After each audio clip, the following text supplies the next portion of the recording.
Bismillahirrahmanirrahim. Assalamualaikum warahmatullahi wabarakatuh. Bismillah, alhamdulillah, Bismillah, alhamdulillah, wassalatu wassalamu ala habibillah, Sayyidina Muhammad ibn Abdillah, wa ala alihi wa sahbihi wa mawalah. Allahumma rabbi syrah lana sudurana, wa yassir lana umurana, wahlul 'uqdatam min alsinatina yafqahu aqwalana. Allahumma faqqihna fid din wa 'allimna at-ta'wil. Allahumma alhimna marashida umurina wa a'idna min shururi anfusina birahmatika ya rabbal alamin. Walhamdulillahi rabbil alamin. Amin, amin ya rabbal alamin. Apa khabar sahabat-sahabat semua? Kita bertemu dalam pertemuan sejarah Mekah pada petang ini, berkongsi dan juga membicarakan beberapa perkara berkenaan tentang Masy'aril Hajj, yang tempat-tempat yang berdekatan dan berhampiran dengan ketika mana ibadah haji berlaku dan berlangsung. Lalu semalam kita telah berkongsi berkenaan tentang Masjidil Khaif dan juga tentang Gua Mursalat. Sebelum kita teruskan, apa kata kita mulakan pertemuan kita dengan sama-sama kita perbetulkan dahulu niat. Moga-moga pertemuan kita adalah kerana Allah Subhanahu wa ta'ala.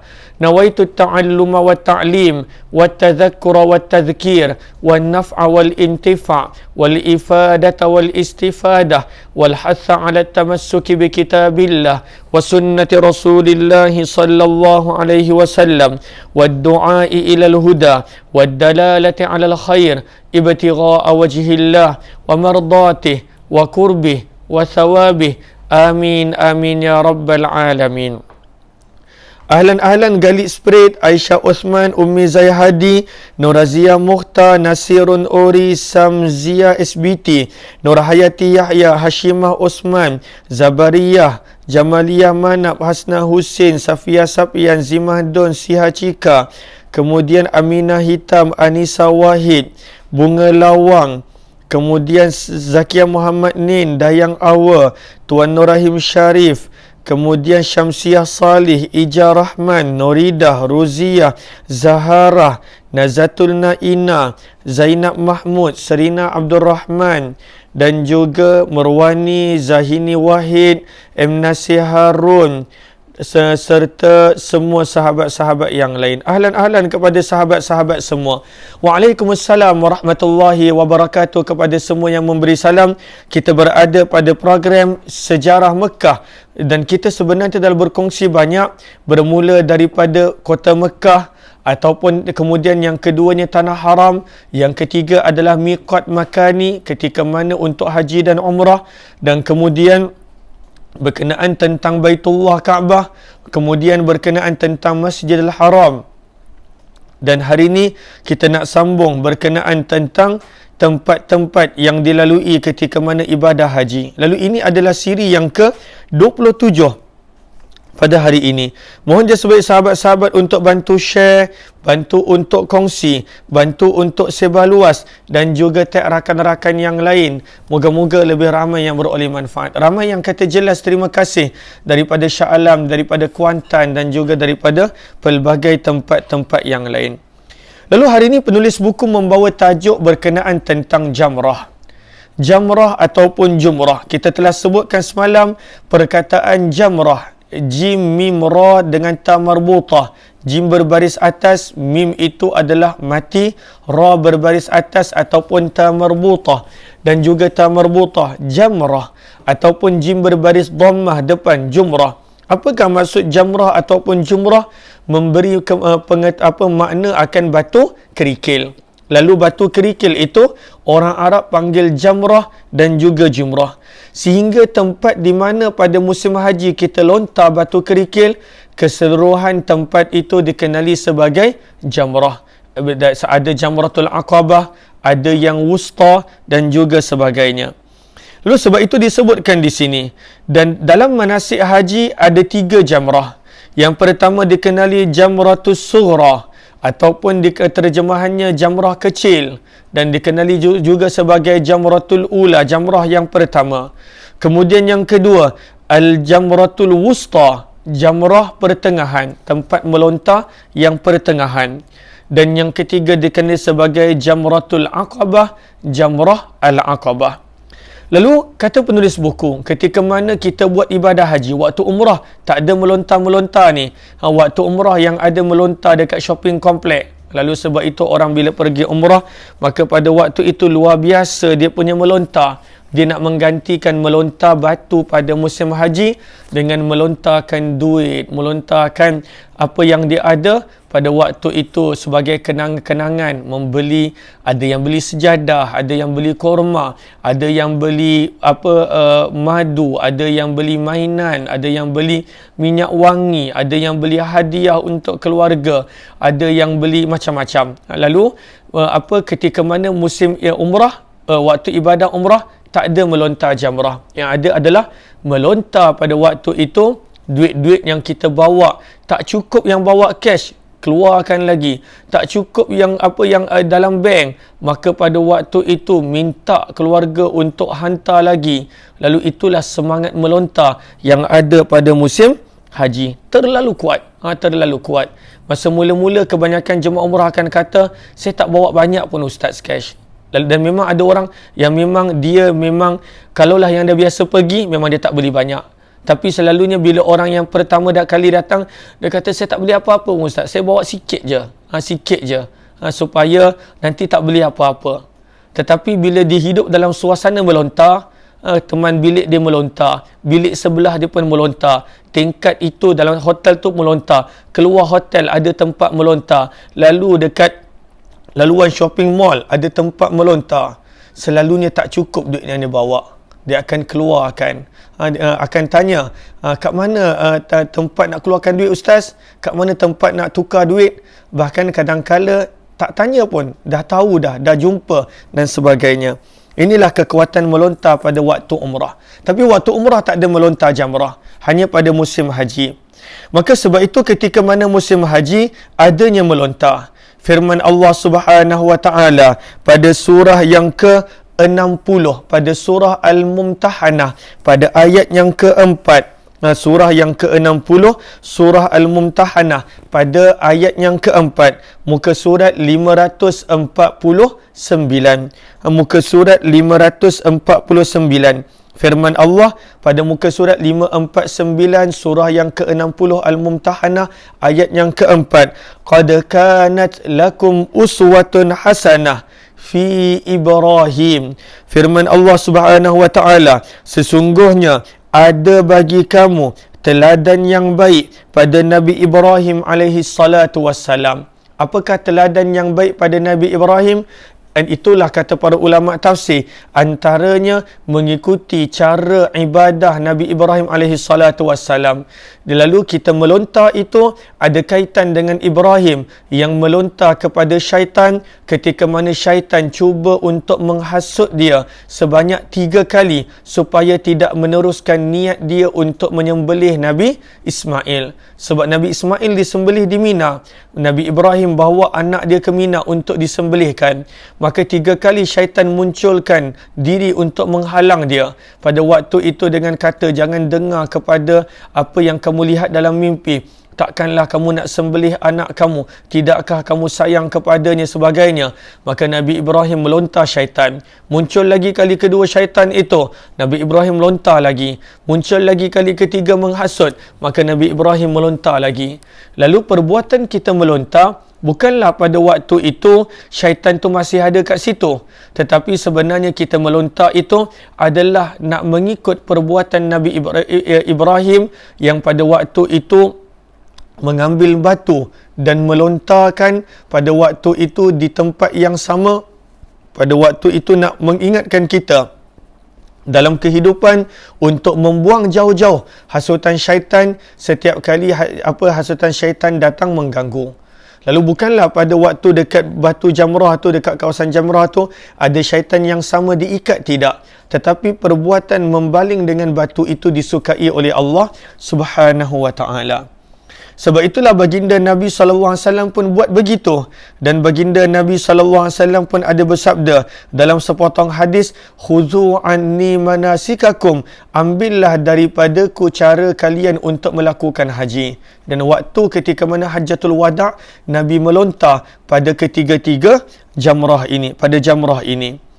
Lalu, sebab itu kata penulis buku, maka sebenarnya melontar jamrah adalah secara simbolik menunjukkan yang kita mengisytiharkan permusuhan dan perang dengan syaitan. Kerana syaitan itu adalah musuh yang nyata. Syaitan pada waktu itu tak berhenti untuk menghasut kita. Maka perbuatan melontar jamrah adalah pengisytiharan daripada kita yang syaitan adalah musuh kita. Dan kita pada waktu itu akan menolaknya jauh-jauh daripada kehidupan kita. Lalu Allahumma salli ala Sayyidina Muhammad, jom kita lihat ada ke tidak gambar jamrah. Okey, lalu ini adalah gambar-gambar. Sebentar kita tengok.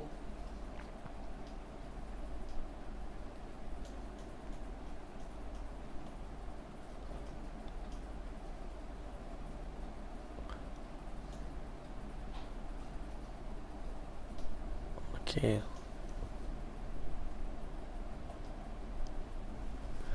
Lalu ini adalah contoh dia punya susunan daripada Sughra, Wusta dan juga Aqabah.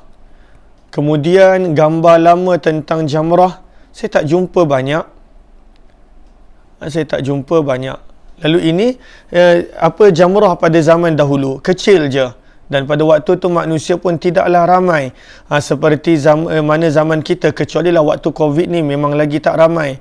Tahun lepas hanya beberapa ribu dan tahun ini ditambah lagi, namun tidak dibenarkan kemasukan daripada luar sekadar orang yang berada tinggal bekerja di negara Arab Saudi. Lalu ini gambar lama Aqabah. Dia tak ada pada waktu tu tingkat 1, tingkat 2 ataupun dikenali sebagai dalam bahasa Arab jusur, maksudnya jambatan. Pada waktu tu tidak ada jambatan-jambatan. Ianya adalah di tingkat bawah, dan pada waktu itu diletakkan tanda dan manusia pun melontar di situ. Ada pula zaman kita, maka ini adalah lebih kurang peta lakaran dia. Ini adalah lebih kurang peta lakaran dia. Maka gambarnya tak berapa jelas. Lalu mula-mula kita nampak di situ adanya ke arah Mina dan Arafah. Tapi kita datang daripada arah sana. Kemudian ada bahagian belah kanan itu ada tulisan escalator. Kemudian mula-mula ditulis Jamrah Ula. Kemudian tengah-tengah Jamrah Wusta. Dan kemudian hujung sekali Jamrah Aqabah. Dan kemudian pada waktu itu jalan menuju ke Mekah. Maka ini adalah peta lakaran akan jusur jamrah ataupun jambatan jamrah, dan ianya mempunyai beberapa tingkat. Lalu apakah gambarnya daripada jauh? Kita boleh tengok gambar dia daripada jauh. Allahumma salli ala Sayyidina Muhammad. Bagaimana dia punya gambar daripada jauh. Ini waktu kosong. Kalaulah tidak, waktu biasa penuh dekat laluan-laluan jambatan tersebut sesak. Maka ini yang kita nampak daripada arah jauh sana, bagaimana akan Jamrah Ula, kemudian Wusta dan juga Aqabah. Zaman dulu taklah macam ni. Zaman dulu ianya berhampiran dengan bukit. Sekitar itu adanya bukit dan sebagainya. Lalu telah dibesar sehingga menjadi jambatan-jambatan ini.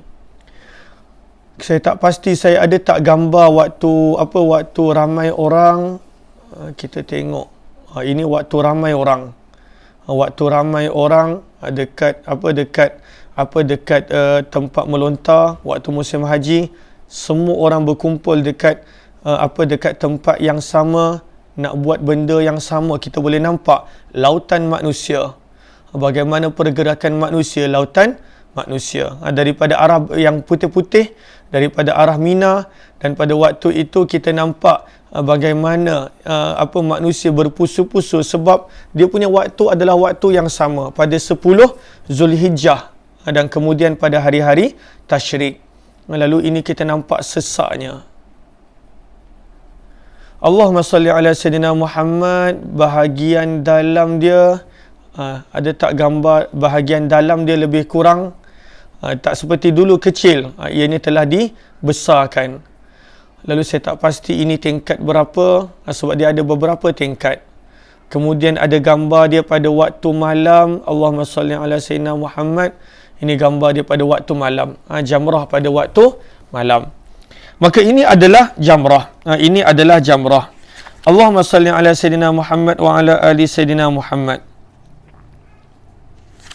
Sebentar.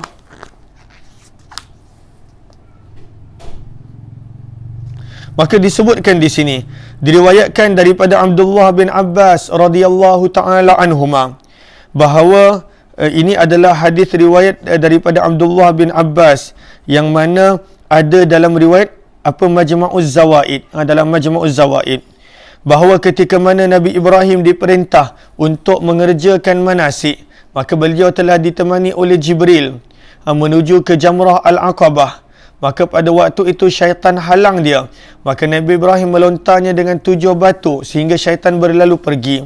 Maka kemudian pada waktu itu sekali lagi dia halang dekat Jamrah Wusta. Maka Nabi Ibrahim baling lagi batu sehinggalah pada waktu itu syaitan pergi. Lalu dalam riwayat Majma'uz Zawaid menyebut bahawa ini juga adalah amalan Nabi Ibrahim ketika mana musim haji.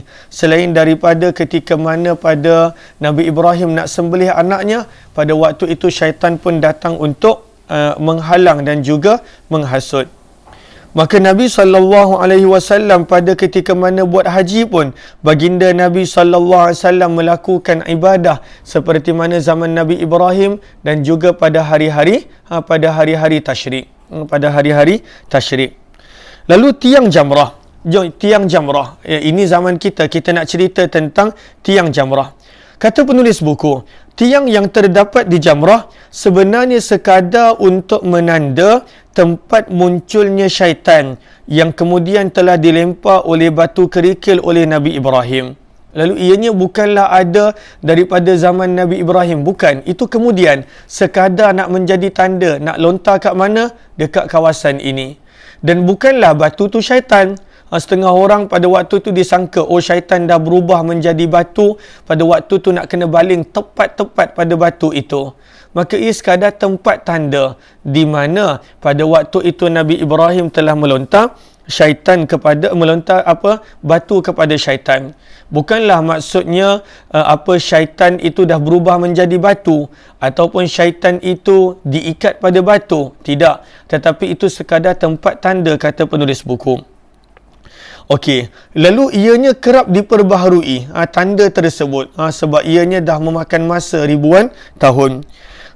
Antaranya kata penulis buku, pada tahun 1292, maka pada waktu itu kawasan itu dibesarkan sekali pada tahun 1292. Dan pada waktu itu juga kerana sebenarnya kawasan itu berhampiran dengan bukit, maka pada waktu itu kawasan bukit itu telah dipecahkan untuk memberi laluan kepada jemaah haji untuk datang. Zaman kita bukit memang dah tak nampak berdekatan sebab telah ditoreh dan juga telah dibuat laluan untuk manusia melontar. Allahumma salli ala sayyidina Muhammad. Sehinggalah kata penulis buku, ketika mana bertambahnya jumlah jemaah haji, maka dibangunkan tingkatan demi tingkatan untuk melontar. Setelah daripada tahun 1383, bermula daripada tahun 1383, maka bermulalah dibina lantai demi lantai, tingkat demi tingkat untuk pada waktu itu melontar. Walaupun begitu, masih lagi tidak mencukupi. Kenapa? Sebab terlalunya ramai manusia ketika mana pada musim haji, berjuta-juta orang. Itu yang berada dalam catatan. Ada juga orang yang mana pada waktu itu daripada kalangan penduduk yang tinggal di Arab Saudi, ataupun contohnya penduduk yang datang daripada negara jiran, yang mana pada waktu itu mereka datang tanpa catatan. Banyak. Dan ini memang perkara biasa sebab memang di luar kawalan. Kita yang datang daripada contohnya menaiki kapal terbang, ya, pada waktu tu ada visa haji dan sebagainya.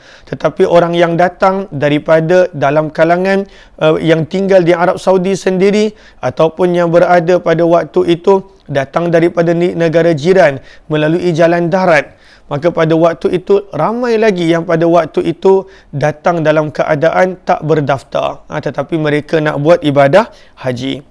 Maka inilah yang kita nampak berkenaan tentang jamrah, yang mana jutaan manusia berkumpul di sini. Lalu kita dah selesai dah tentang jamrah, kita nak masuk kepada tajuk Wadi Muhassar ataupun Wadi Muhassir. Wadi maksudnya lembah. Apakah kisah yang berada di Wadi Muhassir ataupun Lembah Muhassir? Maka kita cuba tengok dia punya gambar. Allahumma salli ala Sayyidina Muhammad. Ada ke tidak gambar Wadi Muhassir? Okey. Sebelum kita share gambar, kita nak belajar dulu kisah tentang Wadi Muhassir ataupun setengah memanggil Muhassar. Kerana kalaulah sin berbaris bawah, maka dibaca Muhassir. Kalaulah sin berbaris atas, dipanggil Muhassar. Mim, ha, sin, ra. Lalu Wadi Muhassir. Maka Wadi Muhassir, ianya adalah satu lembah, yang mana menurut sirah yang kita dah baca dalam kitab Ar-Rahiqul Maktum dan juga sirah yang lain, ianya adalah tempat di mana Abrahah pada waktu itu telah diserang dengan burung-burung yang membawa batu-batu daripada pihak Allah Subhanahu Wa Taala. Maka kita tahu tentang kisah Abrahah, seorang gubernur Yaman yang pada waktu itu memerintah Yaman, dan ketika mana dia telah cuba untuk menyaingi binaan Kaabah, namun pada waktu itu tak ada orang datang, maka dia telah kerahkan 60,000 tentera bersama dengan berpuluh-puluh ekor gajah untuk menghancurkan binaan Kaabah. Ketika mana dia tiba di Wadi Muhassir ini, maka pada waktu itu telah datang ratusan ataupun ribuan burung-burung yang Allah gambarkan dalam surah Al-Fil, yang mana setiap burung pada waktu itu membawa 3 biji batu, dan mereka melepaskan kepada bala tentera Raja Abrahah ini, lalu mereka semua mati terseksa kecuali Abrahah yang sempat patah balik ke negerinya dalam keadaan berlubang badan dia, menjadi pengajaran untuk orang-orang supaya tidak mengganggu kesucian Baitullah. Lalu peristiwa itu dikenali sebagai tahun gajah, dan pada peristiwa itulah lahirnya baginda Rasulullah sallallahu alaihi wasallam. Lalu dekat mana datangnya burung-burung menyerang Abrahah? Maka dekat lembah Muhassir ataupun Muhassar. Sebab itu kenapa kita nak kenal tempat ini? Sebab ianya adalah tempat yang berhampiran dengan dengan Mina, dengan Arafah dan sebagainya. Dan bila kita tiba dekat tempat ini, sepatutnya kita segerakan perjalanan, kerana menjadi sunnah baginda Nabi sallallahu alaihi wasallam, bila tiba pada tempat azab, Nabi sallallahu alaihi wasallam akan segerakan perjalanan. Nabi akan segerakan perjalanan. Sebab itu kata Ibn Al-Qayyim, maka di sinilah tempat di mana Abrahah dan juga gajah-gajah dan bala tenteranya pada waktu itu telah diserang dengan burung-burung yang dihantar oleh Allah Subhanahu wa Ta'ala. Sebab itu dalam riwayat Zadul Ma'ad, sabda baginda Nabi sallallahu alaihi wasallam, oleh kerana itu dalam haji disunnahkan untuk bila tiba di tempat ini mempercepatkan jalan dan juga kenderaan ketika mana melewati lembah tersebut. Bila kita akan melewati tempat ini dalam perjalanan pulang daripada Muzdalifah menuju ke Mina. Bila kita daripada Muzdalifah nak pergi ke Mina, kita akan lalu dekat lembah Muhassir ataupun Muhassar, maka kena segerakan perjalanan. Sebagaimana yang telah diriwayatkan oleh Jabir bahawa Nabi SAW ketika tiba di lembah Muhassir pada musim haji Hajatul Wada', baginda segerakan perjalanan.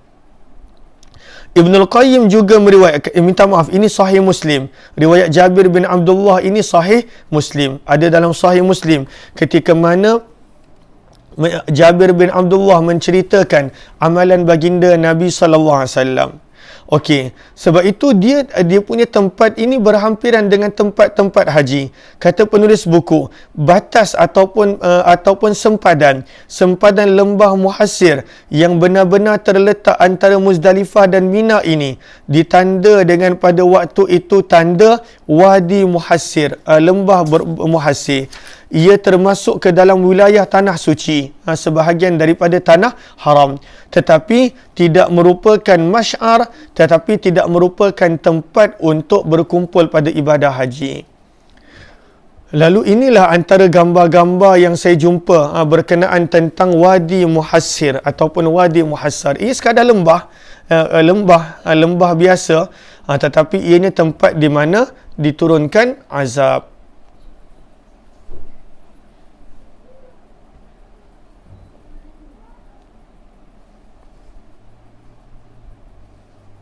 Okey.